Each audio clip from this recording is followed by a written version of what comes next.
Con Guys, and this is the Con Guys Show, coming to you straight from the nerdy heart of Hollywood, California. And this is Jim with theconguy.com. She's been here with theconguy.com. Katie here, aka the Con Girl. Zordon did not want 5 teenagers with attitude. My name is Derek Sam. I'm Danae Sams, and that's my brother. We are your home for news, opinions, and interviews from the world of Comic-Cons and fandoms, your ultimate insiders for all things con!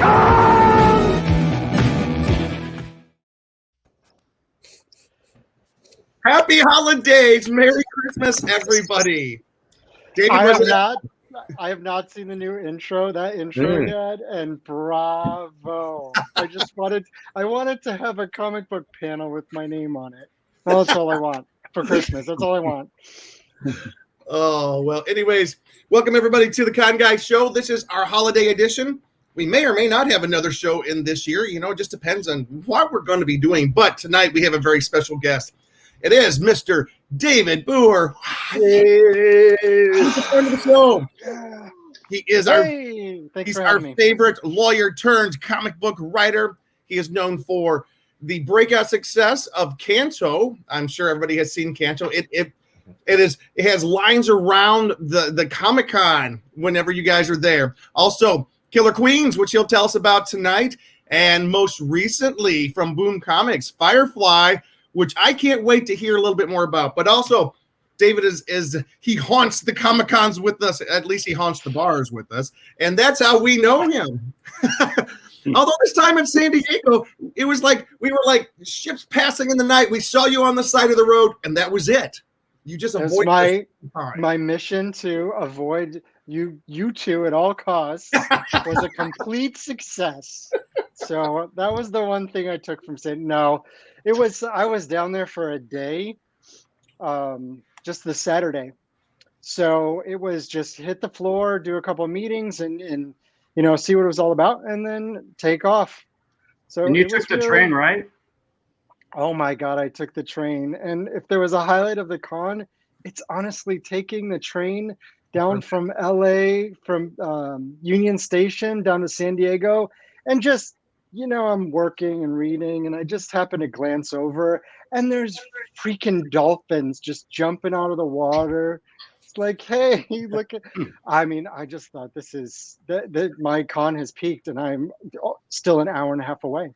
It's not a bad way to get to the con. My roommate and I did take the train one year, and it's like, oh, we don't have to drive. This is kind of nice. It took me a second to realize you weren't talking about cosplay and you meant actual dolphins. Like when I'm on the train going to Comic-Con, I look around and there's, like this weird, like demon-looking guy, and there's superheroes over here, and a couple of 3 people dressed like dolphins jumping out of the water alongside the train. But no, honestly, the train going down was it wasn't busy. I can imagine it's chaos during one of the normal July Comic-Cons. Oh yeah, San Diego Comic-Cons. But this time, walked right on, got a seat. Took it back. It was all smooth sailing.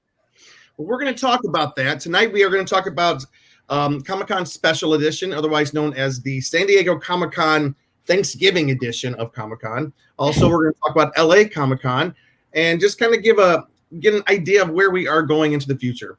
What will next year look like as far as fan conventions? We have another big one coming up this weekend. I think, Katie, have you heard? Is the Midsummer?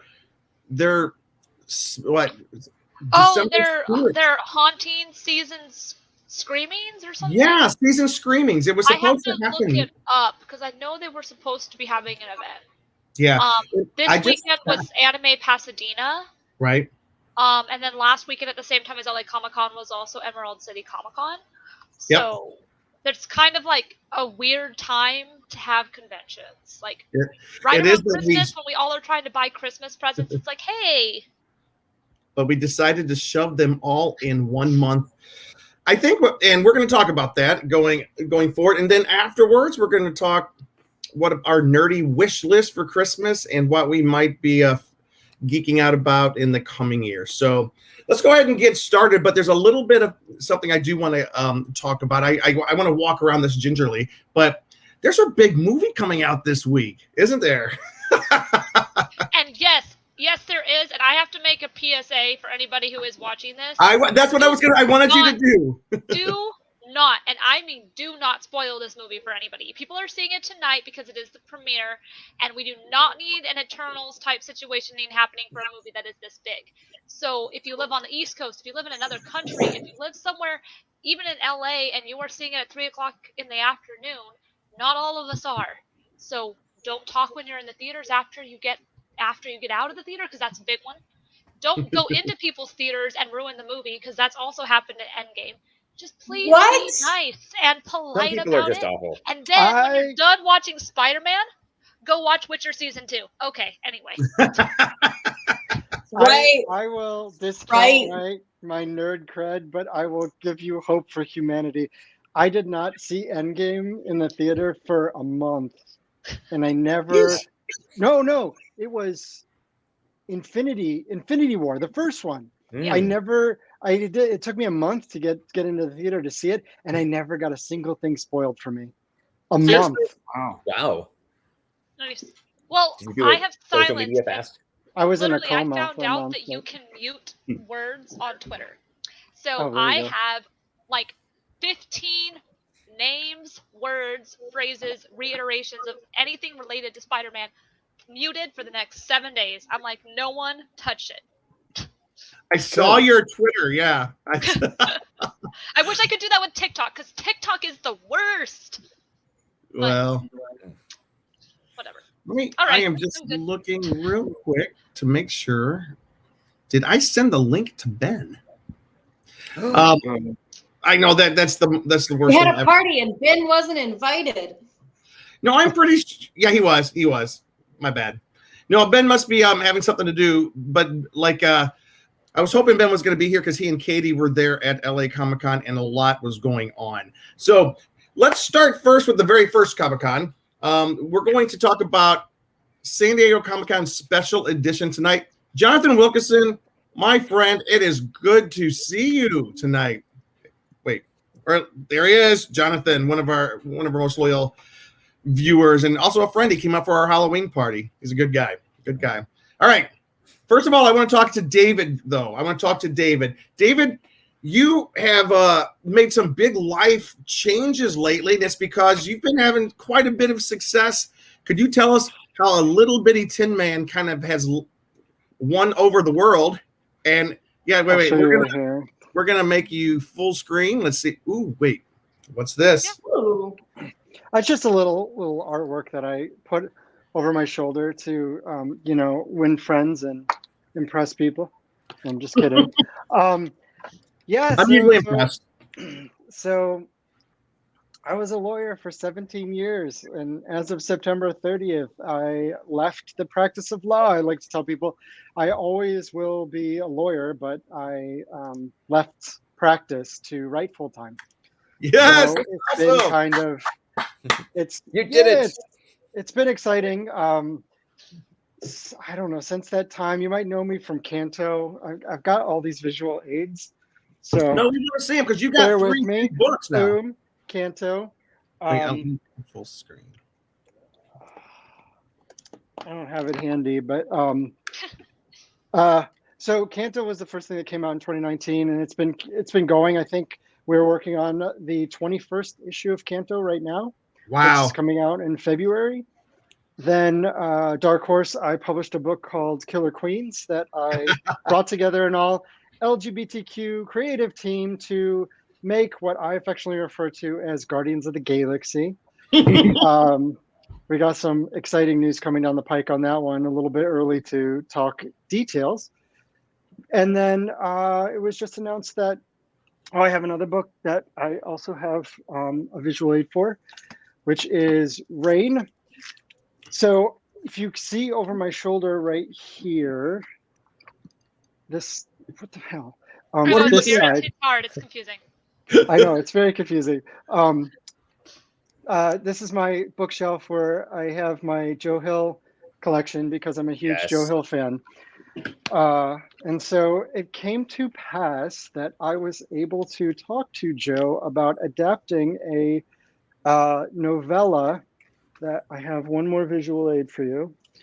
That's in his says 27. You can tell I do podcasts when I sit at this desk because I'm like, poop. So he published a collection of novellas in 2017 called Strange Weather. And one of the stories in there is Rain. And a story I absolutely loved. It's about these two young 20-something women who are starting their lives together, and they're in love. And the one moves up to the other one's apartment to start their lives together in Boulder, Colorado. And while she's moving, the skies open up, but instead of raining water, they rain down these crystal needles that are about the size of your thumb. Oh, geez. 3,000 people across Boulder, or 8,000 people die in about 8 minutes.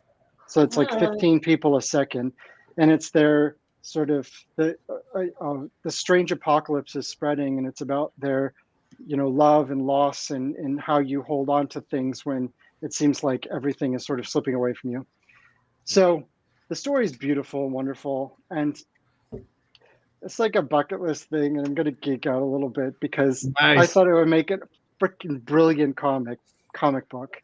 And so, spoiler alert, nice. An adaptation of Joe Hill's Rain as a comic book with the incomparable Zoe Thorogood from The Impending Blindness of Billy Scott. And she did some haha, and she's done some covers for some different things.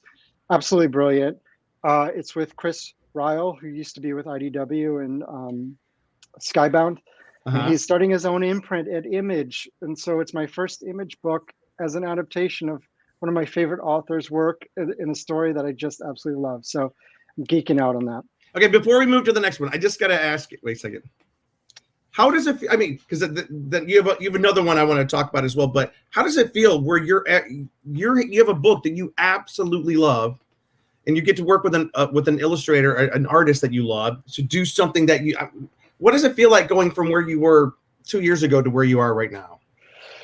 I mean, it's incredible, right? It's these things that we just sit around and we think about as writers, and we dream about, and we wonder, is this even possible? And the only thing I can say is just take your shot. Always, always, always take your shot. Because with Rain, for example, I read the story and I was with IDW for Canto. So I reached out to my editor knowing that Joe works with IDW at Lock and Key, which is my favorite comic of all time. It is. Yeah. Yeah. I reached out to my editor and I said, I love this story. Is there any possibility that Joe would be open to doing any sort of adaptation for a comic book? And it was, nothing really happened. And I just sort of waited and sat back. And then suddenly somebody remembered that. And they reached back out to me and said, are you still interested in doing this? And I said, well, yeah, hell yeah. and it sort of picked up from there. And so that's the best thing I can say. It's surreal to be able to do these things, but also it's taking that step, making that leap, being the kind of person that other people want to work with. So when you make that ask, people are like, yeah, let's see how we can make this happen. Not who's this guy I met 2 days ago who's now asking me for something. That drives me crazy. That's awesome. Derek, I think you should ask your sister to adapt her book into a comic book. I'm just saying. Hey, David, but before we move on, you do have another this is a huge book that you're working on now. Let's hear about it. Wait. Uh-oh. Let's go full Right screen. above your head. Dun, dun, Right dun. above my head. There it is. Dun, dun, dun. So I'll pull it down. So another IDW connection. An editor I knew from IDW moved over to Boom. And as soon as she moved over there, I reached out to her because I don't tell Star Wars, but Firefly is my favorite sci-fi franchise. It's great.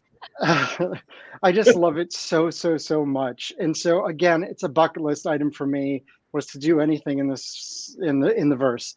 So I reached out to the editor who had moved from IDW to Boom, and I said, let's get on a call, let's talk. I don't know what you're working on, but I'd love to see if there's any chance for us to work together. And again, you just have to be the kind of person that other people want to work with and see succeed. So she said, sure, let's do it. And so we started talking.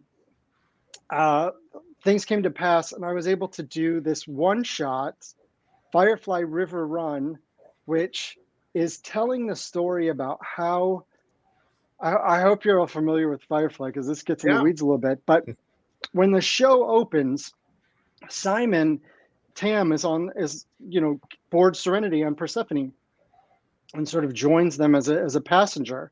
And he's kind of, they're not sure about him. He's kind of, seems like he's hiding something. And they eventually open the crate he brought on board, and his sister River is inside. And he tells the story about how he had to get River off of Osiris, out of this place called the Academy, because she was sending secret messages to him saying, they're hurting us, get me out. And so Firefly River Run is a one-shot, oversized comic book issue that tells the story about how Simon orchestrated getting River out of the Academy, off of Osiris, and onto Persephone and onto Serenity to start the show. So I had the great fortune to be able to do that. And as sometimes it's just serendipity, right? So their current writer, turns out he was stepping away from the Firefly ongoing. And we had a great experience, me and Boom, with this one shot. So they asked me to do Firefly going forward. So they're relaunching the ongoing series in the current continuity, which is, after the movie, with all new Firefly #1 coming in February. Wow. Nice. Fantastic. Yeah. That's so amazing, man. That is so amazing. We are so happy for you. I thank you so much. And I'm just so, you can tell, look on my face, I'm just so excited, so happy to be able to just play in the verse and just write dialogue for these characters I've loved for so many years. It's wild. It's wild. That is cool. But it's got to be a little bit of a little intimidating to follow in the footsteps of Joss Whedon to write dialogue for such. But I mean, those characters are beloved. I mean, have you your issue the one shot? I think this is one of the coolest things, though. I'm just gonna nerd out a little bit. Wait. Let me zoom in on it. Ooh. It's like right there. Created by Joss Whedon. Yeah. And then there I am, right underneath there. That's awesome. That's pretty awesome. That's awesome. That's so cool. And then this is the other cool thing. I'm just gonna go back. keep nerding out. Here we go. Where am I? Me. Yeah. I love it. Wow. Anyway, it's That is like, awesome. That is so cool. anyway, so I don't really even think about it, honestly, because I know I'd be intimidated and I'd start getting cold feet and I'd worry about every little thing. Luckily, I think we've come up with a really cool storyline that's really honors the fun and the funny lines and the great dialogue, but also brings so much heart to these characters. And by the end of the arc, this arc, which is going to be 11 issues, it's 10 plus like an oversized double issue for the finale. I just feel like I wanted it to be a renewal for fans, sort of, even though we're forward in the continuity, sort of a return to the comfort of the show. And so I think that's really that's where I hope we're going. I feel it in my gut. I do want to throw it over to the other panelists if they have questions, but last question though before I do. So 10 issues, with a double-sized final issue, so it's like 11. That sounds like a limited series on Netflix or something, doesn't it? It doesn't. I'm just saying. Man, wouldn't that be something? Let's get David in trouble. Make him say something he's not supposed to say. Well, All right. it's Fox, so let's go with Hulu. Oh, true. All right. Hey, what questions do you guys? Disney Plus, right? It's a little bit more adult than that. Yeah, but Disney Plus is surprising a little bit on some of their content. So. I mean, it could go a lot of places. Let's say that. Well, it wasn't really a question, but what I was just going to say is I think, when you're talking about like there's this risk involved because fans are, we'll say fans are passionate is the word we will use. But I feel like all fans of a major franchise are always really encouraged and happy when they hear that an actual fan is behind something that they love, because Yeah. a fan is going to care and put more care into it than some random person who maybe doesn't have that those feelings toward the original source material.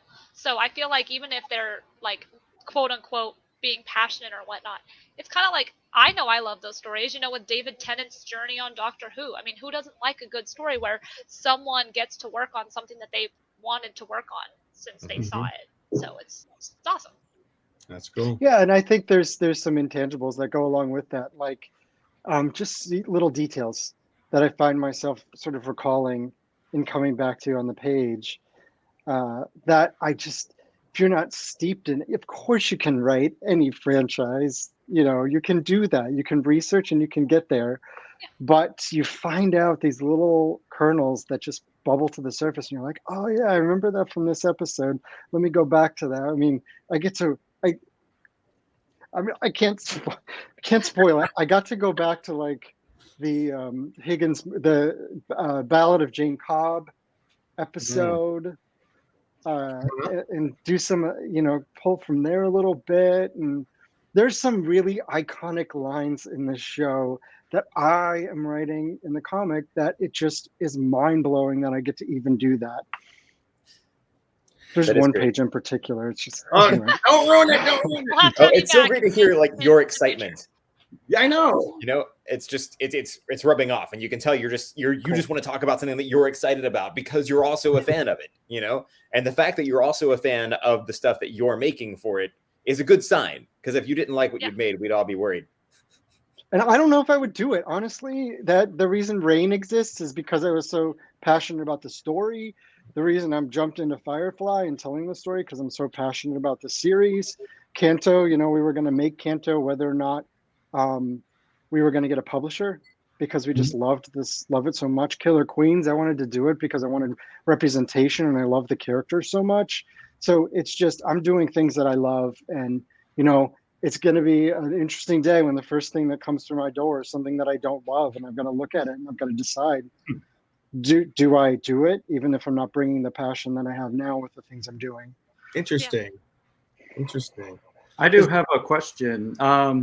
So like being able to do this property is amazing. Like, have you talked much with any of like the cast or any of the production just to get any extra insight, or like, hey, what if this character would have done this? Or are you just going basically completely off like the series and the material that's already out there?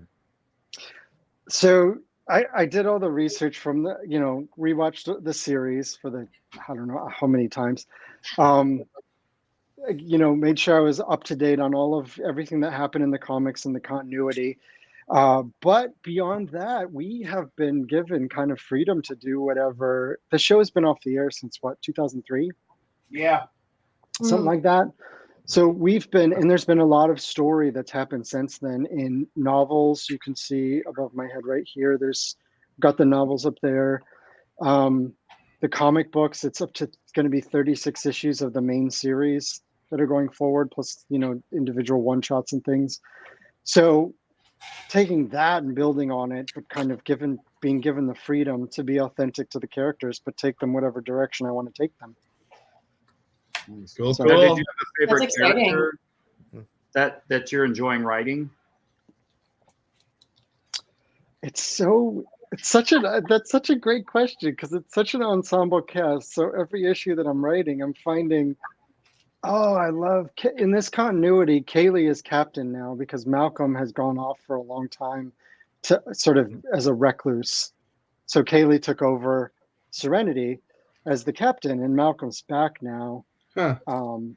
In the current continuity. I'm spoiling some of the like older comic stuff, but spoiler alert. But every issue I'm like, ooh, I'm really enjoying writing Mal in this issue, and Kaylee's really fun in this issue, and Jane, my two the characters that interest me the most are Simon and Jane, because I think they're kind of two sides of the same coin. Simon is trying to navigate the universe as a very educated but very with limited experience in the verse, and Jane's trying to navigate the verse with very little education but with a lot of experience. So it's been I just love those two characters because you can see that they don't get along, but then there's moments when maybe they do start seeing eye to eye a little bit. So yeah, Kristen loves Firefly. Kristen has excellent taste, I've learned over the years. Yeah. Oh yeah. Well, she's one of the few friends I've known who like was randomly quoting songs from the Josie and the Pussycats movie on Facebook. Yeah. A couple years ago, I was like, "Oh yes, this is my friend who knows all these songs," because probably only a handful of people who listen to that soundtrack over and over again. But I digress. Firefly. Do you really? That's awesome. So all right. So David, we can't say congratulations enough. We have a question. Danae has a question. Oh, Danae. Yes. So how, like as the writer, like how hands-on do you get to be with the artists in, like in a comic book?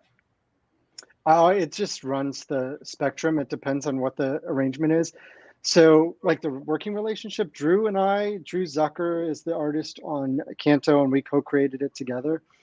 So we talk almost every day, and he'll send me panels, and he'll send me pages, and he'll send me sketches and layouts and all these other things almost on a daily basis. Then, on the other end of the spectrum is Rain, where I turned in the scripts, and Chris, who's my Ryle, who's my editor on that, sort of takes those scripts and he works with with Zoe to finalize the art on that. And I usually don't see the art until the very end, and then if I have any notes or anything on the issue, I can give those at that time. Firefly is similar. I work through my editor. Killer Queens, I was on the art because it was sort of a creator-owned book for me. I was on the art every step of the way. Nice. So it depends on type of book and relationship with your artist, I would say. Nice. Awesome. Kristen Goss again. She's just doing a shout out to Derek. Thank you, Kristen. What up? No, I was going to. Katie, did you have something? I was just gonna say, congrats, David. I know we had you on the show when Canto was coming out, and to hear that Back when he was a no name. Back when, and now there's, you said the 21st issue coming out. I know. That's fantastic. That's awesome. So. Thank you. Yeah, I was thinking about that when we were all in the studio, and I was with all the Power Rangers. Yeah, that was great. Who I still follow on social media. They're wonderful. It's like maybe I'll be able to carry an episode. Maybe I'll be able to carry an episode on my own. It's someday. Oh my gosh. You know what's so terrible about all this though is David would barely talk to us before he was a name. Now that he's got these books. Oh my God. I mean, you see what happened in San Diego, dude. I know. Point. Yeah. I point a point of example right here. We were walking down the street, and there's David having dinner with some bigwigs on the side of the road. I mean, at some restaurant. We say, David. The rich people out laughing. No, David just kind of said, ignore them. They'll go away. I mean, in my defense, you guys were coming from someplace that served alcoholic beverages, apparently. No, not an Ohio State football game. We were coming with a football vibe to a convention. No. For 3 hours, you were sitting around watching Ohio State and behaving yourselves, I'm sure. Yeah, of course. 9 a.m. till noon. David doesn't know you guys at all. Let's go ahead and shift down to Comic-Con. And David, thank you for being willing to come on and talk Comic-Con with us. Comic-Con special edition just happened over Thanksgiving weekend, and it was a special kind of Comic-Con, to say the least. So let's talk a little bit about David. Well, let me ask Luke first, and then I'm going to throw it back to David. Luke, what were your impressions of Comic-Con special edition?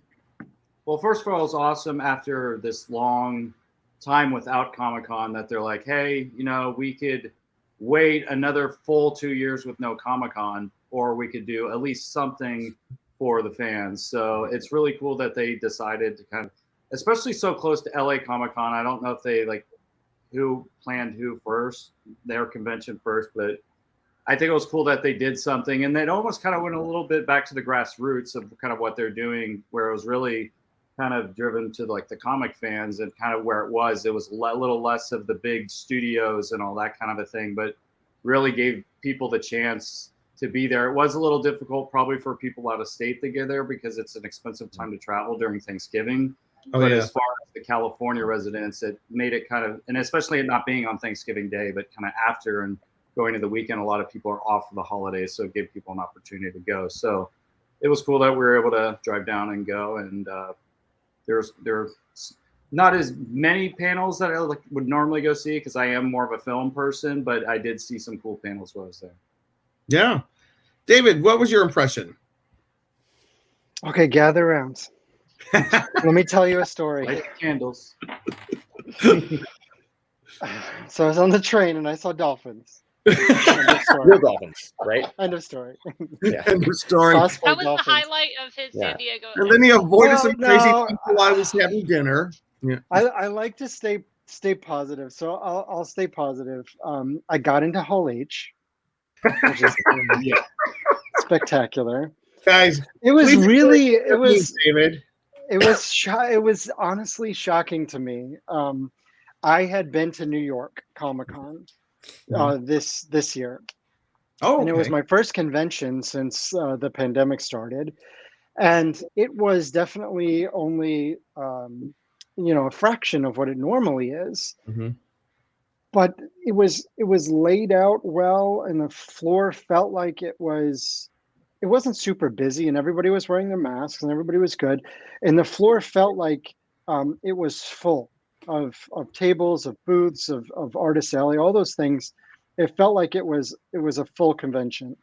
And I go to San Diego, and my first impression is you got to walk into Hall H, which is not a panel hall anymore. It's the place where you got to go pick up your badge. And Hall H, when it's empty or mostly empty, is easily probably 2 football fields long. It's 600. It's 200 yards, 600 feet at least from one end to the other, and it's just this vast cavernous area. So you have to walk to these very distant tables to get your badge. Yep. And then you got to walk from there back to the convention hall floor. And they had every hall from, I think, A to G was the convention hall floor. And, I talk in the San Diego Comic-Con lingo because we've all been there so many times. We know what Hall H is. We know what Hall A is. We know the sales pavilion, all these things. And you'd walk around and there's tables that are empty and there are booths that were empty. There wasn't as many comic books, believe it or not, as there was a lot of merch. Yeah. It was a very merch heavy convention. So I was walking around and I felt like I hate to say it, but I felt like a sense of loss, like a sense of it. I know what it's supposed to be, and this isn't even, a sort of a fraction of what it should be. If they would have closed off more halls and put everybody, it's kind of an antithesis of social distancing, but if they would have condensed it just a little bit more, we would have had less open space, fewer open tables and booths and things, and we would have felt a little more like full convention. So that was my experience. I saw folks I haven't seen in a long time. I got to talk to people. I went around and saw some creators at their tables, and that was really an uplifting and wonderful experience. And just to make the trek down to San Diego was a great adventure. So that's what I'll take away from it. Great adventure. My feedback is kind of the same. I had a blast, an absolute blast. We got down there pretty late on Friday. It just Thanksgiving, cleaning up after Thanksgiving, hangover. Friday was the day we got down there pretty late. But I was going to put a picture. I got a couple photos to share. The thing that I noticed immediately was that the gas lamp quarter, which is usually shoulder to shoulder people, was not.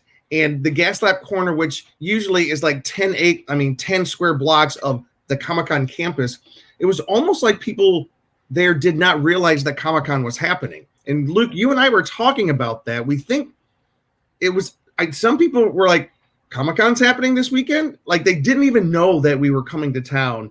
And that was kind of a surprise to me. I thought that this Comic-Con was great. It was grassroots. I didn't have to shove anybody out of the way. There were still lines. There were still things we couldn't get into, like the special effects panel filled to the gills. Could not get into that thing. There were certain panels that you could not get into, but there was no sleeping outside. There was no giant long lines. I don't even know if I remember, except for that one panel, very few lines at all. But that's the downside. The good side is like it actually, for me, was a very enjoyable Comic-Con because I did get to peruse a lot of comic books this time. And like you said, it was a very merch-heavy Comic-Con for me. I just got to share. I got to share. Nobody's going to be surprised that I got another Godzilla. Oh, I love this. This is Godzilla, King of the Monsters. This one, I'm gonna go full screen real quick just so everybody can see this. Those of you who are just listening, I'm holding up my brand new Godzilla, King of the Monsters. This one, doesn't look a whole lot different than the other Godzillas I have, except for he's a bit greener in his, and he's named something different. In other words, I'm an easy target for anything that says Godzilla. Oh no, we lost cheese. I think he's gonna get something. What, David? Did Cheeseman get something job related? Yeah, you star wiped him right out of the frame. You're like expanded God. It's like. But anyways, it was and then one of our favorite people down at Comic-Con, besides you, of course, David, except for you won't talk to us anymore. One of our favorite vendors is definitely Tony Kim with Hero Within. And what was cool to hear, I mean, it kind of sucked, but I went there. I got there Friday night. I found Tony's booth, the Hero Within booth, right before they closed, and I was there to get, of course, their Godzilla jacket. Sold out, completely sold out. Tony's booth sold out of just about everything this weekend. He says he did better this weekend than he does sometimes at than he did in 2019. So that just shows you there's merchandise wise, people were ready and willing to spend money. And speaking of Tony, I do have to show these little. Here's one of the little Keep Comic-Con weird pins that Tony has, and then I'm sorry to keep badgering everybody with Godzilla, but here's the Japanese Gojira. Gojira, yes. Yeah. So these were so cool. And there were some. Let me show you a couple of pictures real quick for those of you who are able to see what we're doing. Let me see. This is this photo right here is the group of us. There's Carrie right in the front. Carrie, if you're watching, hello. I'm so glad we got to spend the weekend with you. That's me and all of us in our masks, of course, coming down the famous San Diego Convention Center elevators there. That's Carrie's friend behind her. I'm forgetting her name, Luke. Laurel. Luke, and there's our friend JT, and back there is Charlie, and we don't know who the guy is up there ignoring us, but whatever. It's Brent Spiner. He wasn't with us. It might be Brent Spiner. I mean, it matters, but no. Speaking of which, the Brent Spiner, I didn't get to see that, but Luke, if you had to say what was the biggest surprise at Comic-Con, the biggest, coolest thing, what do you think it was? I'll give you a hint. Oh, yeah, that was for sure. I didn't know that. So John Cena showed up during, what was it? The Masquerade. The Masquerade. John Cena shows up as the Peacemaker, full costume, full cosplay, comes out with like 10 to 20 other Peacemaker cosplayers.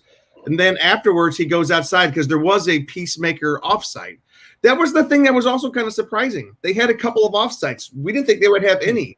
They had 2 offsites. We didn't think they'd have any. There was Peacemaker, and then here's this one. Over there, Katie, in the Brooklyn Nine-Nine NBC space, they had La Brea. Dun, dun, dun. Is that a new show? Like, It is. That doesn't speak well. No, it's just when you say La Brea, I was thinking of the tar pits that are in. Well, that's what it's about. 100%. Yeah, there's a hole that opens up on La Brea near the tar pits, and half of a family falls inside, and the other half is outside, and the one half of family turns, and it's like the land that time forgot, and it's like a prehistoric dinosaur. What was the show from the like Land of the Lost? Land of the Lost. That's what I'm trying to think of. Oh, I love Marty Croft. And so, of course, it's a lot of family drama and everything about one family being on the outside of it and the other family being in the Land of the Lost. Yep. Interesting. Oh, cool. Fun side note, John Cena as the Peacemaker did toss a few people into the hole in the La Brea offsite. So I'm sorry, John Cena, you're great.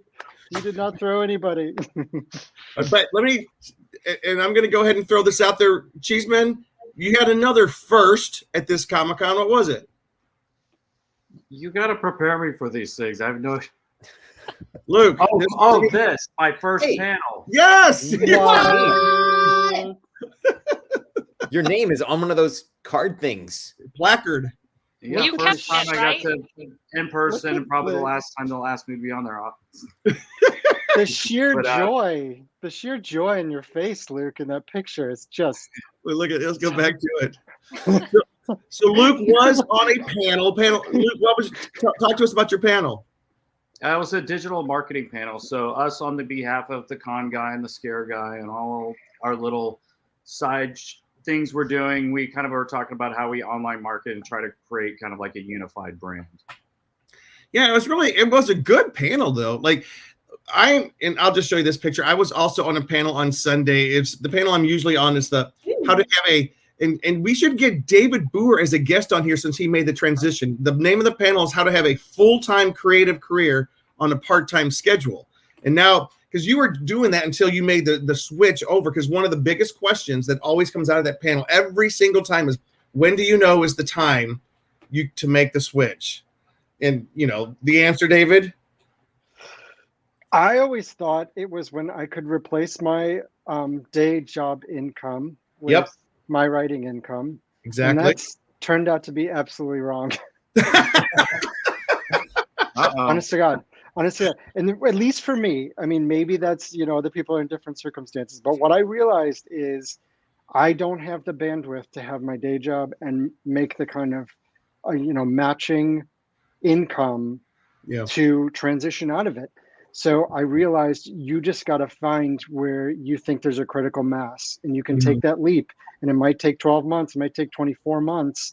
But if the momentum is the wind is at your back, you got to take that leap, because you will only, I would only have been held back. If I didn't leave my job on September 30th, I couldn't do half the things that I'm able to do now. So 100%. Yeah. So it's not a 1-for-1. It's a critical mass because you got to leave yourself some runway to be able to take off in a year from now or 2 years from now. Because I can tell you right now that myself and Derek and Katie and Danae, we are trying to head for that runway of full-time creative career. And I think we shall get there. How's yours coming, Danae? Honestly, David, that really spoke to me just now, because with my day job, I'm kind of facing that impasse coming up of because I work part-time as a nanny and then other part-time, and a lot of time when I should be sleeping, I'm a writer. And I'm in that impasse right now where it's like I could go full-time as a nanny, but it could stop. It just kind of depends on a lot of different factors right now. And I'm doing that thing where it's like, okay, maybe I should save up and just give it 2 months of just writing and just see what happens. So, thanks for saying that, because I'm sitting here and I'm just like, oh, maybe that's the sign I've been looking for. And we should all take a pact to quit our jobs, and we'll just say David inspired us to do David, it. Oh my God. When I start getting the bills, the psychiatrist bills. I quit your job. The comic book man told me to. Well, it's also, not to get too sort of ethereal about it, but I think sometimes you sort of open up and you let the universe sort of take its course. And so my boss left in June. So that's when I had my crossroads. I could decide to go find another ball. I worked for a judge, and I could go find another judge who would supervise me as a research attorney, or I could take the leap. And I decided, you know what, I'm not going to transition into any other legal job. I'm gonna do this. And I gave like June, I think I gave like 4 months notice to September 30th. But also during that time, I got Killer Queens came out. I got Firefly, the ongoing, and I'm still, winding down my day job. So I think, some people might think this is nuts, but I think making that choice and sort of freeing myself up, these things came along to make the transition, much less stressful than it would have been. Yeah. Awesome. We need to definitely have another show that is just about balancing the creative with the ability to put food on the table, because those are, I just think this is such a, all of us are kind of in the same boat. It's cool. And I know Derek, you have all these creative endeavors, and Derek, God bless him. He has become for those of you who don't know, I don't want to get a lot of weight. He's a saint. He's raising some kids, and his time is so limited, but he finds time to do the show here. And I know that he's struggling to find time to write it. For you, Derek, how's that like? I mean, it's a little bit, it helps that I've done some writing projects with Danae. Yep. She's that way. Yeah. But, she and I have written a couple of comedy pilots together, and that's motivation too. And the fact that my little sister has published some stuff is kind of like, okay, I need to finish this book. Yep. So thanks, Danae. But yeah, and some of it is just like where the opportunity comes, you squeeze it in. And also living I'm like, your is she gonna get a book? Yeah. Yes, you gotta go. Hold it up, Danae. Hold it up. Do a plug and then I'll finish. Full screen. Okay, wait. Sorry. And full screen. My computer's moving really slow tonight. Danae's muted. Yeah, she's muted. Oh, Danae. And she froze. You're muted, Danae. Let me unmute you. Who can do a good Danae voice? Mute. Danae, unmute yourself. There you go. And it's a skull. What a great pitch. So this is Queen of Hell. It's a historical fiction. That was totally me talking just now, but it's a retelling of the Greek myth of Persephone, but in 18th century America. The end. Fantastic. Mm-hmm. Fabulous. Where can people find it?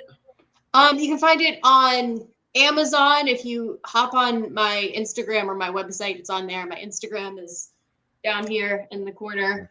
That's the place to find it. They'll give you all the links. Yep. Mm-hmm. All right. And I do want to give Katie a moment as well, because I know that, Katie, you're doing the same thing of you working that full-time job, but also because you've got a lot going on the side. Can I bounce off real quick before we Yeah, move go on? Derek first. Sorry, I wanted to let Danae do her pitch, but going back to David was talking about Joe Hill earlier, and Joe Hill's dad is Stephen King, and something I remember that always stuck out to me in Stephen King's on writing is, one, sometimes you feel like somebody just needs to give you permission, so he's like, you have permission, go write. But another thing he says is we have this idea of people doing creative work, writers in particular, that you just got to hole off in some corner somewhere in some private room or some attic and create this masterpiece. But in real life, you can't do that. You can't write good dialogue if you're not having conversations and hearing people talk. And I think you can't be inspired to do creative stuff unless you're living life. And I will say, for me in particular, just having these children in the home, being a foster parent, it opens my eyes to things going on and seeing real life situations and things that I'm passionate about, that I've got, I wonder if there's a way I can create a story around this thing to kind of not share stuff that would be personal, but share a story that helps express what I'm feeling for these children and for something that's going to honor them in some way. And so living life, even when it's really hard to balance that with your creative work, it helps motivate and inspire your creativity too. Beautiful. Please tell me you've written a half-hour comedy pilot about parents who find themselves with a lot of foster kids, and it's funny and heartfelt and comes from a very real place. Not yet. but that may be down the road. Man, I mean, this is gonna sound so crappy, but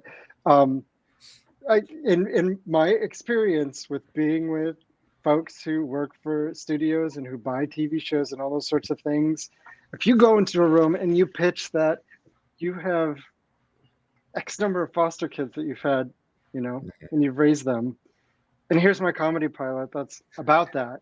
You don't have to tell them any details about the show. I think you sell that right there in the room because it's such a genuine thing. Next it's such project. a genuine. Danae, yeah. You and Danae. 100%. Do it. Do it. Now look at sorry now. And Katie, real quick. And Katie, you as well, if you want to share for a second, then we are gonna kind of have to pivot here. Yeah.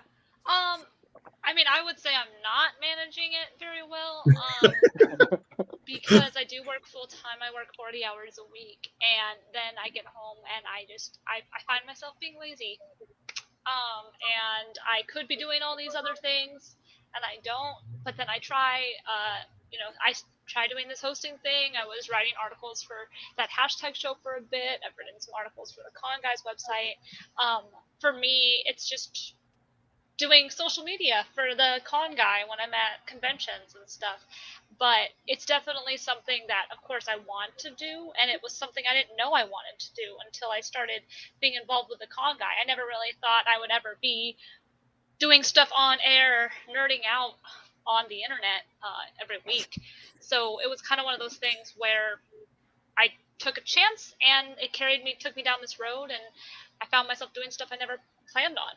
So, and then, but, it's with the whole creative thing, you kind of have to be creative to get that outlet in your brain, because not being creative can cause a whole nother can of worms like depression and stuff like that. So I'm trying to get back out of that, which I think 2020 kind of hit us all a little bit, like if we weren't able to be creative.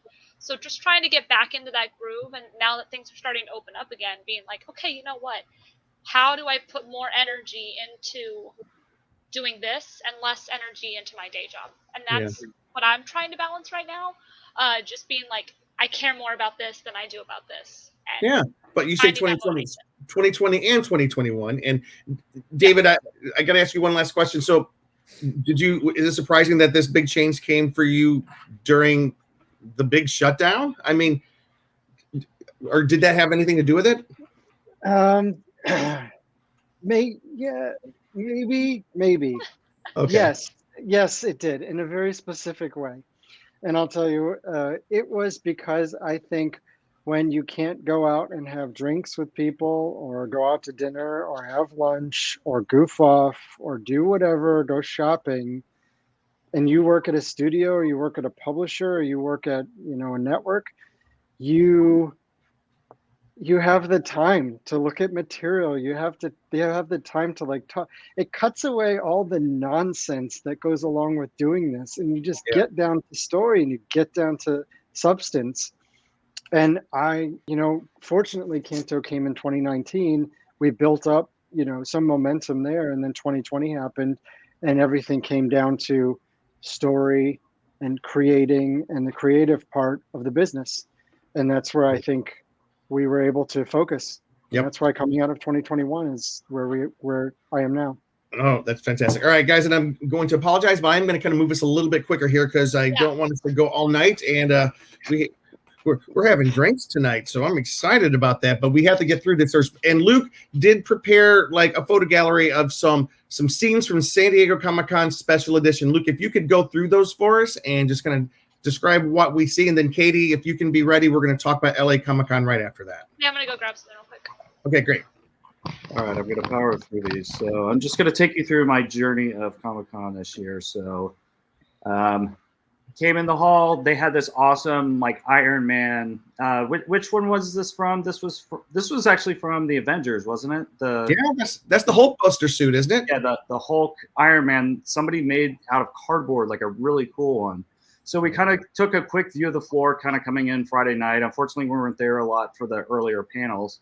And then we mentioned that we're going to do kind of there was a beer tour going on, a Comic-Con bar crawl. So some of us went along on the bar crawl. So here's Jim having the time of his life with some of our friends that were there. And then we closed it down at the Tipsy Crow. And somehow went through 20-some drink tickets. Oh yeah, they get Somehow. No, what was funny was we're supposed to each get 2 drink tickets, and we showed up late. So the guy handed me a fistful of drink tickets. I'm like, really? Because yeah, just see if you can use these. I'm like, okay. You don't know who you're talking to. See if you can use these. Yeah.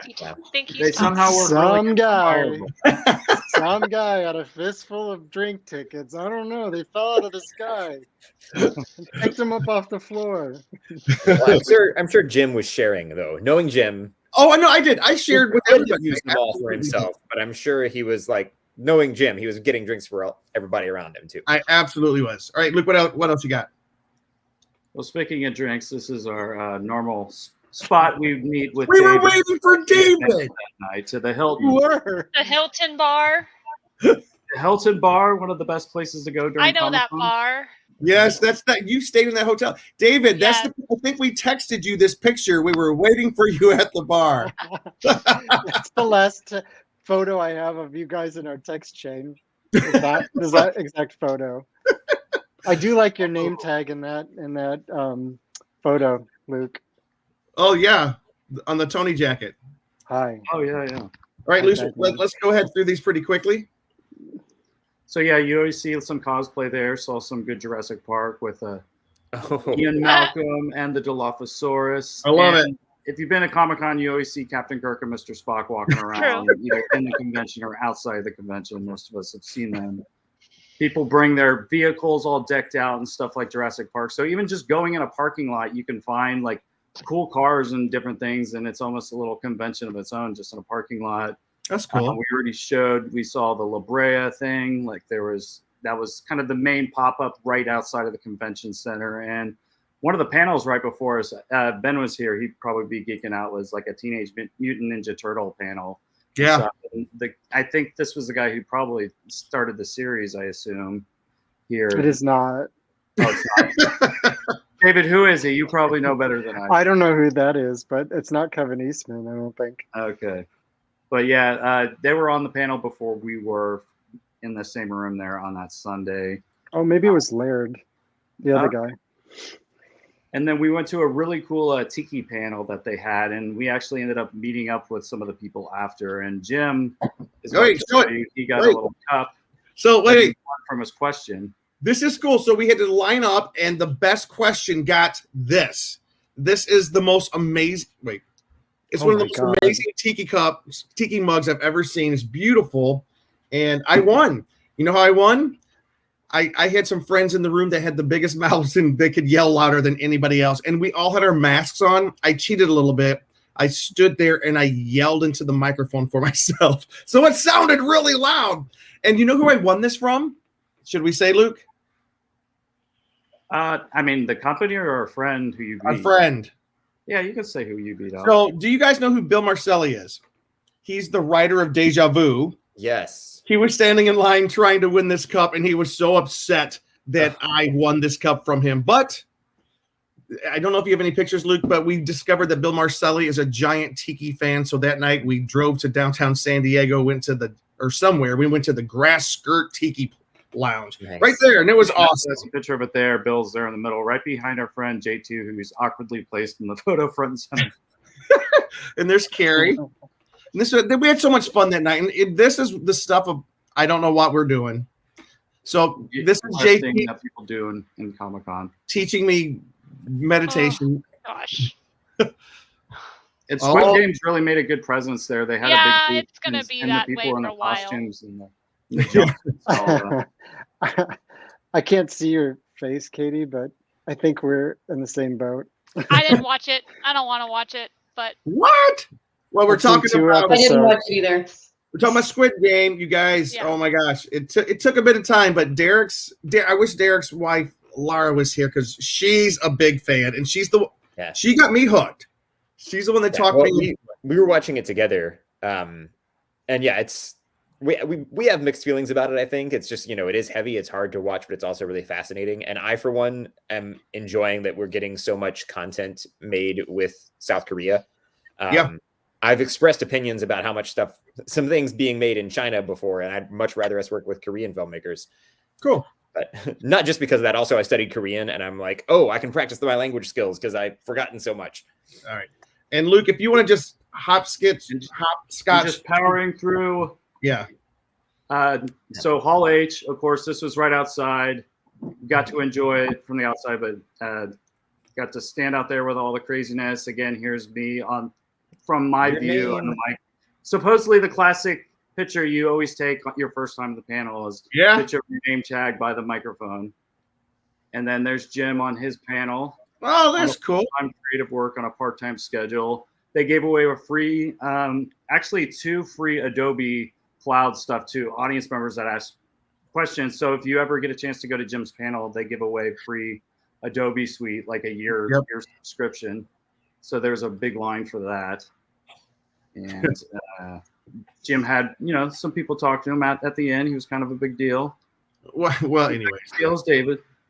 And not as big as David, of course. And of course, you got to end every Comic-Con with a nice In-N-Out burger on the way home. All right. But let me just say real quick, because then we do the zoom on to the next one. The thing that I loved about the panel that both Luke and I did, we did different panels. They were panels about the business side of stuff. Like we talk about fan panels, but we had packed panels of people wanting to come in and just talk career stuff, talk about, David, like they were a lot of aspiring comic book writers and letterers and illustrators in that room, and they were all networking together. I really need to take you to that panel next time. You'd be a hit. I love it. But anyways, I love the way. Go ahead. No, I said the way it was all businessy. Go. There was a really good panel that we saw. I don't have time to show the video clip, but Jim, can you tell about that show? That's about to be coming out. Make me full screen real quick. Look what I get. So this show, can you see it? Yeah. And whatever. It's Destination Fear. Destination Fear. It's 3 best friends and one of them's sister. It's another ghost hunting show, but they travel around, they dare each other, and what's cool is they all sleep in different rooms of wherever they're at, and they're sleeping by themselves with cameras on them all night. And we saw an episode where this guy, one of the 4 people, had an absolute freak out. Because I am used to being freaked out, Scare Jim, I am okay. I love it when somebody else is freaking out. But no, the thing that was cool, Carrie, who maybe Carrie can share the link. We'll have to. She interviewed them, and she said they were just the coolest people. They were some of the coolest folks there at the convention, and that was in one of the biggest rooms there. I don't know how many people in there, probably about 1,000, and it was packed. It was packed. That was exciting to see that. It's on Travel Channel or Disney or Discovery Plus. It's one of the 2. But we all got cool. We got swag. Look, we got free shirts and stuff. Cool. All right, we do have this. Is that it? You guys need to stop talking. You just need to stop talking. All right, cool. So I Katie, cannot click you from here, so y'all need to shut up. I love you. So Katie and David, let's talk about LA Comic-Con, the other giant convention, which happened just 5 days later. So what were your impressions of Comic-Con? And I apologize, we can't go quite as long on this one. Katie. Okay, so I went Saturday and Sunday. I could not go Friday because of work. But we checked in, and the whole process was a little confusing outside, trying to figure out where you check in for press. We did not know where to check in. So it was a little bit hectic on that front. But then when we got there, they gave us press passes, and while we were walking away, they call us back, and they're like, wait, we gave you the wrong badges, and you guys have VIP press passes. And I mean, that's cool. I don't get to be a VIP very often. So I was like, all right. And I was like, I'm going to commit fully to this being a press for the con guy so that we can keep up these relationships with these cons so that they can keep letting us come and promote their event. I was happy as a clam. I don't understand why that phrase is the phrase it is, but it is to be back at a convention. Didn't realize how much I missed it. So it was really nice to be back. We spent most of the day walking the floor. I only went to 3 panels in the whole event. but we walked the floor, which they had the whole floor this year, which normally it's just half because there's usually another event going on at the same time. But this year they had the entire floor.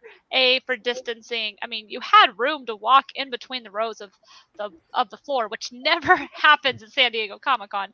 So, and we saw David at his little booth that he had set up. I was just walking by and then I was like, did like the whole walking forward and then being like, back it on up, back it on up.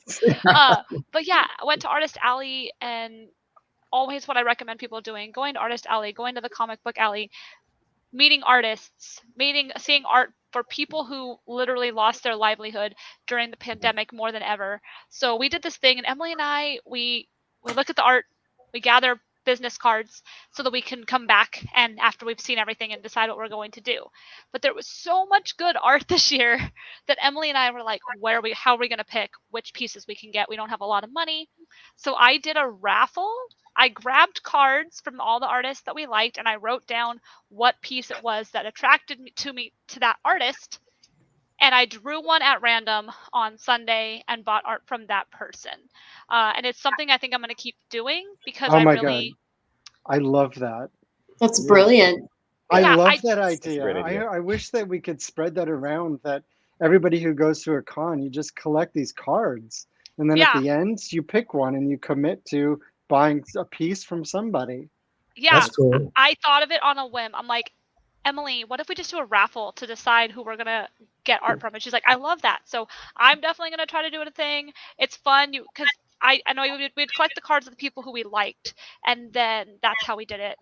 We just wrote on the card like what one it was. And then on the last day, just did it. And it was really fun. It took a lot of pressure off of me too, because it's hard to choose art at the cons. It's hard, especially if you're a big nerd and you have all these different fandoms you like. So I was like, this calmed it down. It made it so much easier.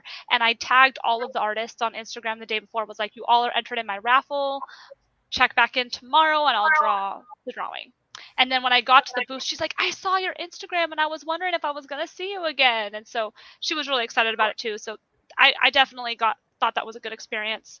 As far as swag goes, I didn't buy much, but what I did buy, I spent $300 at a booth. Now 2 of them were Christmas presents, but I bought a sword. Wait, let me see this. Let's see it. Pull it out. Hold on. Yeah. So this is a steel replica sword from Demon Slayer. Nice. It is Inosuke's sword. They were supposed to be $125 each. If you bought 2, they were $200, and since we bought 3, he gave us $300 for all of them. Unfortunately, I got home, it was broken, I couldn't unsheath it, but thankfully I was able to message the person through the receipt system and be like, hey, this is broken, can I exchange it? She got back to me at 10 o'clock at night, was like, yeah, call me. I arranged with her. She was like, if they won't let you bring it in the convention center, I will meet you outside with a new one. So great system. She was like, if you ever have anyone else you need to buy for, hit me up. So just a good vibe. So lots of friends. As one little one negative, I would say, I was so happy to be there, and I want to see cons continue. Most people were abiding by the rules, for the most part, at least the attendees.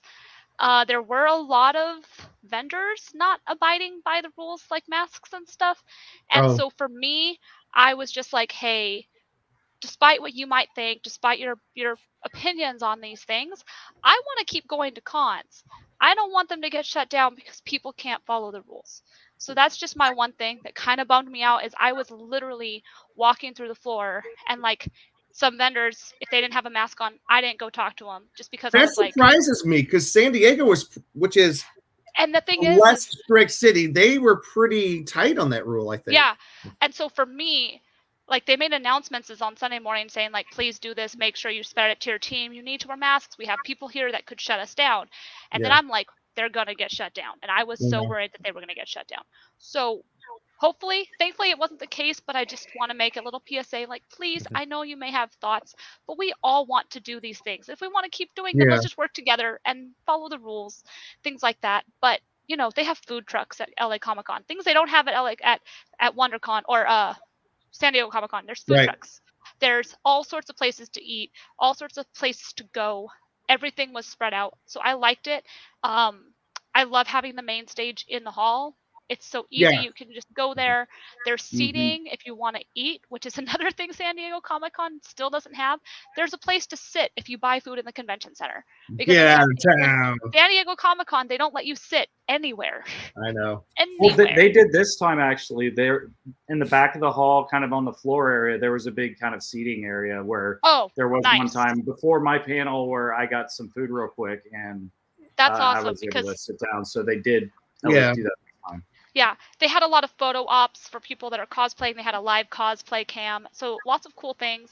Definitely focused on a lot of different types of fandoms, a lot of different content things. Can I ask you this, Katie, real quick? Because that hashtag show, who were, we're on their channel, they were the media sponsors, the media partners for the event. Was it cool to see? And I know Ben got a chance to do quite a few interviews. Did you see some interviews going on there? Because I do have to say that yes, you did, because Katie was the superstar on social media over the weekend. She did such an awesome job doing live streams and posting everything. Thank you so much, Katie. You really kept us. That was really cool. Yeah, I saw Ben out there doing some interviews on the floor with fans and everything, asking people. He asked me like who my favorite Spider-Man was on the movies and stuff. So it was fun to see Ben out there in his element.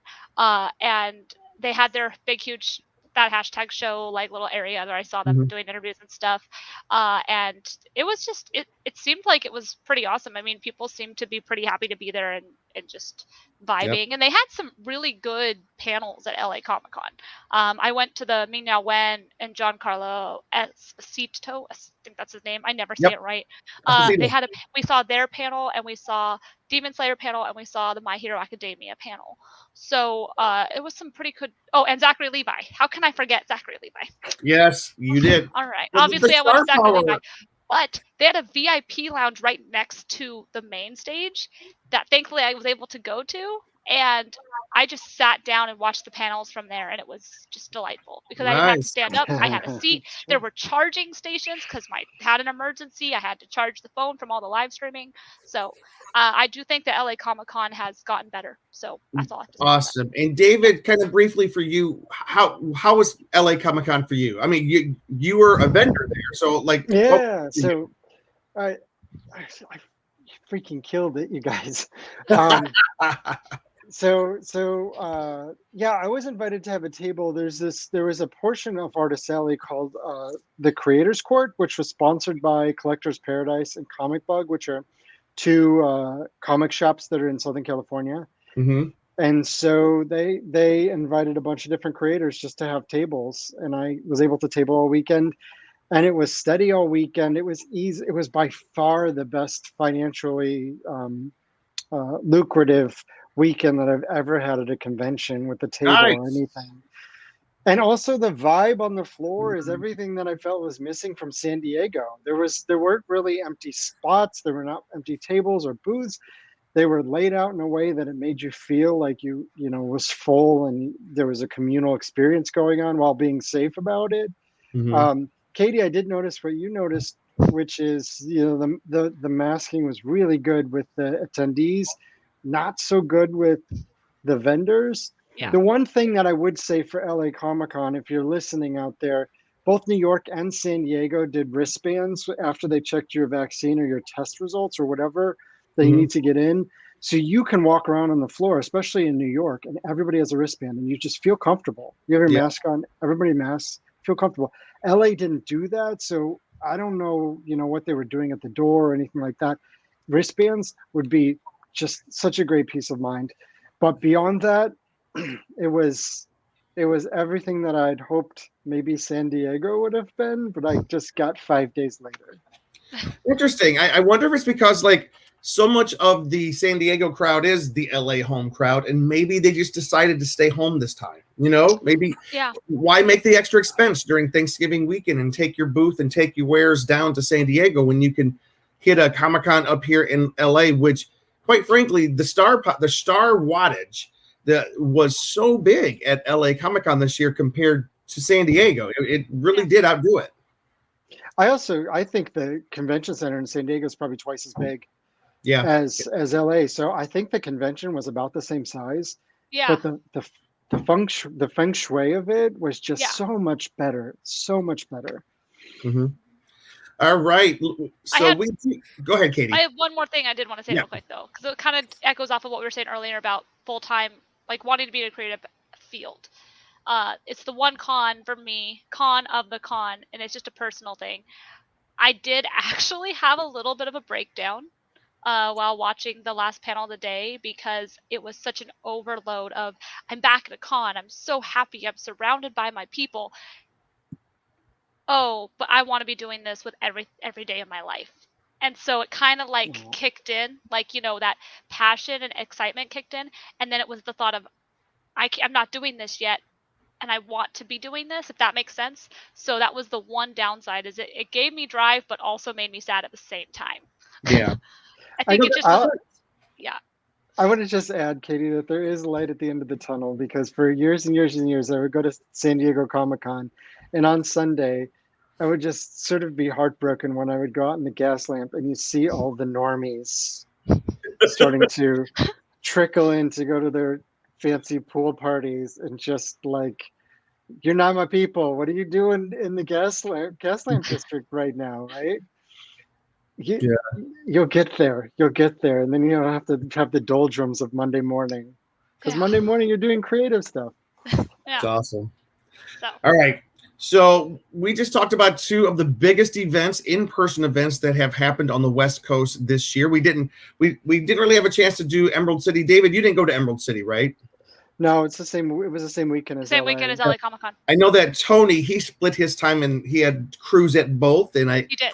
Yes, and from what I understand, he had the same results, where people were just so eager to buy stuff they haven't seen in so long. So if we had to, and we do have to kind of wrap this up so we can do our Christmas list, but looking forward, and Derek and Danae, you guys can jump in here as well. I know you guys weren't able to attend the cons, but from what you've heard and from what we've seen, guys, do we feel as if the cons, fan events, are well positioned for 2022, or what do you think we're looking at? David, I'd love to know what you think about that. I mean, I think it's going to be a slower ramp up to San Diego in July, and I think they're going to continue to do. We might lose masks, maybe, depending on how things go, but continue with the vaccines and those wristbands. And I really feel like it's going to be just maybe 80 to 90% of what it was in 2019, and then in 2023, I think we'll be at 100% again. Katie? Given the turnout at LA Comic-Con, I definitely think people are ready to come back. I think that there just needs to be, the hardest thing I think is just from the organization standpoint, like David was saying, with the wristbands and the checking vaccines, I think it's just going to have to require a little bit more effort to get us back, so that hopefully in 2023 we can, because I think 2022 is still a little bit of a wash, just because of all of the I can't think of it right now, the variants. Thank you. Variants of it coming out. So I think it's just going to take a lot of teamwork and a lot of planning, but I'm more optimistic than I was before I went to LA Comic-Con, for sure. And samplings, I would like, from what you guys have heard, do you have any opinions on this, or what you've been reading? I mean, it's so hard to say because we're not medical experts here, and we've never organized. And our mom is large. But our mom is. I think that is she really? She's an immunologist. She's a retired epidemiologist. Yeah. So when we had, but I read Facebook. Sorry.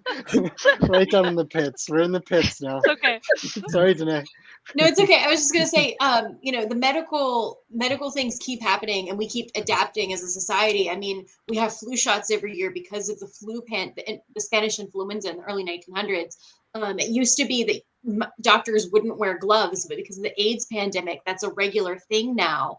It's just about finding that balance between, normal life and being safe.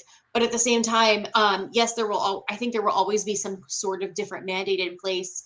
And yes, we want to be safe, but at the same time, please just do not let fear dictate your life either. You know, I see some things that are like, you know, you have to be vaccinated, wear a mask, and show a negative COVID test. And I'm like, okay, that feels like a lot for the scenario when we're all going to be outside and socially distanced. So I think it's going to be just separating yourself from fear, but still having the right mindset, being smart. So a part of me is like, are we ever going to have the same kind of Comic-Con that we had in like 2018, 2019? Or is it always going to be a little different? You know, only the Lord knows. We'll see what happens. But I am hopeful. And we do have to wrap up. But Derek, any closing thoughts from you? No, I'm with Danae on a lot of that. It's just so hard to predict because things keep changing. I do think, like, as with any other disease over the course of history, you know, things, people talk about how it gets more, like, new variants become more contagious and less dangerous. And that seems to be some of what we're seeing, like the way people are talking about Omicron, like it's much less dangerous than what we have seen with the original, Delta. Even with Delta. We're reaching alligator Loki at this point. Right. Like, I'm optimistic about that. I'm optimistic about the direction we can go, just like as far as safety is concerned. The fact that we have widely available vaccines and everything. I mean, based on that, it would seem like, oh, we've got a good chance of getting back to something close to normal again. But I also see the way people are, and I'm not sure that it's going, like, we're going to get over, like, just like people are living in fear. Some people who, like, granted, not saying things aren't real. Yes, for some people, there's a very serious risk still. Yep. But for everyone that there is a serious risk for, there are vaccines available and boosters for the vaccines, and more and more. A booster today. Yeah, there's more and more stuff coming available to help us out.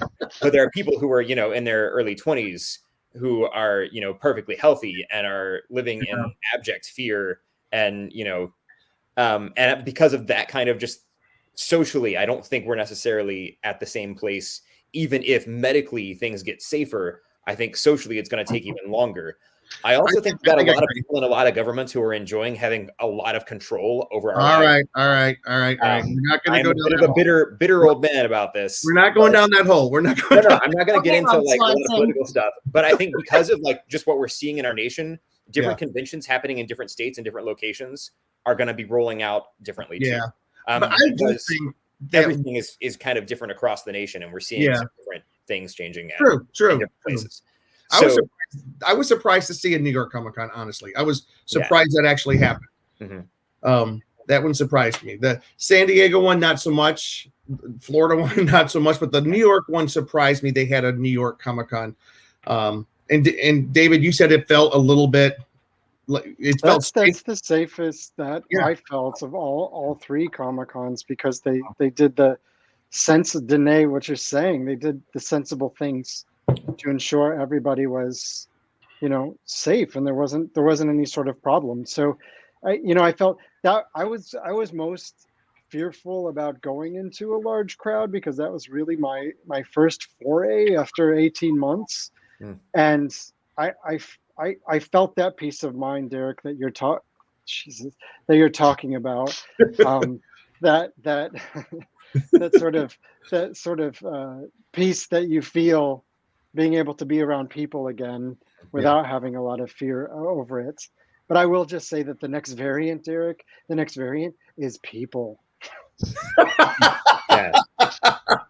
All right, guys. Luke, did you have any thoughts before we jump into the next section? No, I just think it'll vary by state as far as like how much of a crowd there will be. I mean, I think they're all kind of returning in their way. Some of the smaller ones may not return. We'll just have to see, because, you know, it did take a financial hit on them. But I think depending on the state, you know, there might be bigger crowds at different states and stuff. But even like we went to one in Vegas, had a decent crowd for being like a smaller, like horror kind of convention thing. So I think it'll just depend on what region you're in and how people feel, or what the infection rate is there. And to Katie and David's point, I do have to say that I think there's going to be different levels of comfort, and there's going to be boneheads in every convention. But I know for me, I got my vax. I'm going to wear my mask. I'll have that bracelet showing it. And I think although none of us are doctors and we can't give out medical advice. I just want to make sure we have that out there. Derek and Renee, I love talking to your mom because this was her area of study. I loved it talking to her because I sounded like I learned things when I was sitting at the feet of your mom. That was so great. But that being said, everybody take the precautions to stay safe because like Katie said, we want these to continue. My prediction, WonderCon will come back and it'll be like special edition. It's going to be there's no RFID badges, which is that makes it so they can control entrances and exits better. You're going to have to show either a vaccination status or a negative test.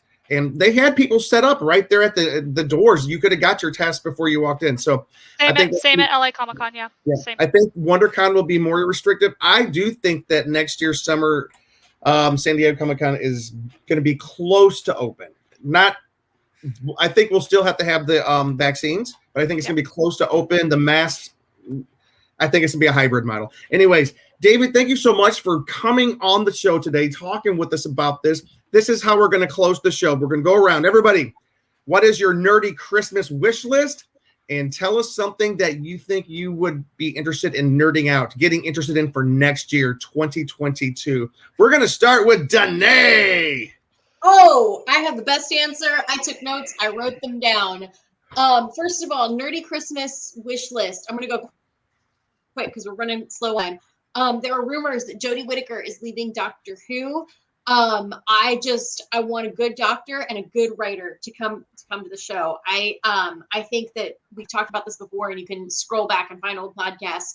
I think where the show has really fallen is in the writing. So I would like good writers, and if Jodie Whittaker does leave, I would love to see an amazing doctor come back. That's my Christmas wish list. But as for New Year 2022, what am I most excited for? There is a book by British author Sarah Perry. It is called The Essex Serpent. I'm about to get very dorky. And it's becoming an Apple Plus TV show starring Claire Danes and Tom Hiddleston. And you guys know I have the biggest crush in the world on Claire Danes. Yep. So I'm definitely going to be watching it. I know with Apple TV you can't binge, but I'm excited. I want to read the book over New Year's and jump right into this show. And I can't wait. 2022, let's go. All right. Let's let the other Sambling kind of take over from here. Yeah, so my I don't have a big long nerdy wish list, but I did send Jim a link earlier, like one gift that I think is very cool. I got it right here. Oh yeah, bring it up. Everyone knows I'm a Lego fan. This is the Home Alone house Lego set. Nice. It is $250, and it's currently sold out on the Lego website. You might be able to find it some places, but it's got all these cool things in there for all the booby traps. You can do the sled down the stairs. It's got the zip line going out to the treehouse. It is just so cool if you are a fan of Lego and if you were a kid in the late 80s, early 90s. It's so cool. When movies were out, and so of course I've got Lego Hogwarts over this shoulder and Lego Orthanc over this shoulder, which Treebeard is helping to decorate for Christmas. So yes, that's one thing I'm very excited about, and stuff that I'm looking forward to geeking out about. Let's see, this year I finally was completing a little more of my nerdiness and learned how to code, and I am going to try and learn some more because there's a fellowship for Unreal Game Engine. I want to get into learning a little more of some of the software stuff that I haven't learned yet, because this is the future, y'all. Yeah. Yeah. My wife works in virtual production, so I think I need to learn a little bit about game engines. Yep. Mr. Movie Star Writer, Mr. David Booher. What about you? D-Boo. Oh, sorry. David. So my nerdy Christmas gift, I'm fingers crossed that it appears under the tree.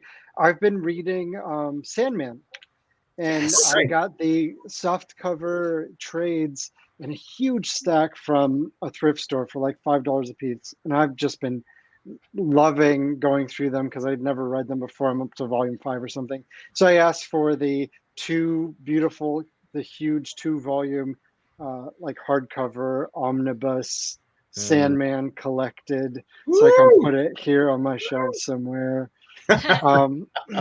And what am I looking forward to geeking out over next year? there is a movie coming out in February called The Black Phone, and it is a horror movie that is by Scott Derrickson and C. Robert Cargill, who are the masterminds behind Doctor Strange and Sinister, and it's based on my runner-up to my favorite Joe Hill story of Rain is his story called The Black Phone, which this movie is based on. And I have the copy of the collection right here behind me. It was signed by Joe Hill in 2008, which was what, 13 years ago, before I knew any of this was going to happen. So that's what I'm looking forward to, February. Oh, that's so cool. Miss Katie, what about yourself? My wish list for 2022 would just be that I can find a way to balance and more prioritize my creative wantings in life. That's why one of my goals is, I guess, is to want to call them resolutions, but I don't like calling them resolutions. I like calling them goals because you can't break goals. So, and then as far as like fandoms, things like that, it comes out this year, but The Witcher season 2, and just continuing to explore the Witcher franchise, because obviously I love everything The Witcher, and Into the Spider-Verse, or Across the Multiverse Part 1.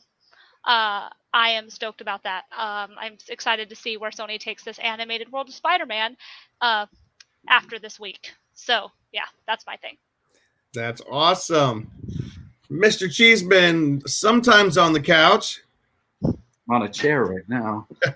So my Christmas wish, which I should be getting, I did tell my mom I wanted, is, so I collect Hallmark ornaments. You saw the tree behind me, and they came out with a Bat Cave from the Adam West 1966 Batman, where basically it's, the phone lights up and then they go down the fire poles and they come out Batman and Robin on the other side, and the Bat Cave's flashing lights and all that. Mixed sound and everything. This is a more expensive one. It's around like $60, and now it's on eBay for like $120. It's already like doubled in price, and they're sold out in stores and online. But I did tell my mom about it early, so I am hoping that she did get it. So I'm pretty sure I did. I saw there was some Hallmark stuff when I was home recently, so I think I got it. I just wish I would have got more, because then I could have like sold one or had a collectible to gain value, because I don't want to sell it because I like this one too much. But anyways, what I'm looking forward to probably most for next year, kind of similar to Katie, is just the whole multiverse just opening up in Marvel, and even with DC, just what they're going to be doing with all the characters and different things. So especially with like the Doctor Strange coming out, and then with like the DC type stuff with like Batman and all that, with the Flash, that'll be cool. And even the new Batman movie coming out with Robert Pattinson, to see what that will be like. That's fantastic. That is fantastic. My wish list, I don't. Godzilla. I'd be, well, I need to tell you, I have been looking on the wall behind me. I do want a big Godzilla wall hanging right here, and I've been looking at them, and there was some cool, there was the cool one with the Japanese art, the Japanese painting of the wave, the very stylistic wave with Godzilla standing there. Tony has it on his jacket, so I'm looking for something along those lines. So I also Kristen Gust says that she wants the Friends TV show Lego set, which is also pretty so cool. you can't see it very well, but I have Central Perk is there on the shelf behind me. Yes. Oh, that's very cool. But and so I just want everybody to please be nice to each other as we get to the end of the year here, because like Katie and David and everybody's saying, everybody thinks they know better, or everybody thinks they know better this way, or whatever way you are. But let's just done. I'm out. Just don't be nasty to each other. Me and Luke were in a restaurant recently, and here's what, it's kind of a mean story, but it ended up being nice. Like, there were different people in different parts of the restaurant adhering to different masking rules, and it was in LA you must be vaxxed and all this other stuff.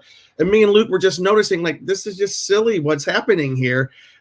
And we got this couple next to us just laid into us and thought we were being like smart Alex, and we're like, what are you yelling at us for? And they're just yelling, get out of here. We don't want your kind here. I'm like, what are you talking here? But we kind of Ohio de-escalated. State fans? Yeah, I think that's what they meant. We de-escalated the argument. It was just a misunderstanding. She thought she overheard something, and then she ended up buying our all of our stuff because our meal for the night. And it was so nice we finally came to the realization, let's just be nice. People are on edge. We've been shut in for 2 years. Some of us have been shut up. And Speaking of. yeah, just be nice to everybody. But if I were to talk about what I'm looking forward to in the new year, I grew up with comic books, subscriptions all the time. I used to mow my aunt's lawn once a month to get enough money to buy my subscriptions. We've never heard that one. I know. I haven't done that as an adult. I haven't. So what I want to do is go. First comic. So I went into the comic book shop today after I got my cap on my tooth. That's another story.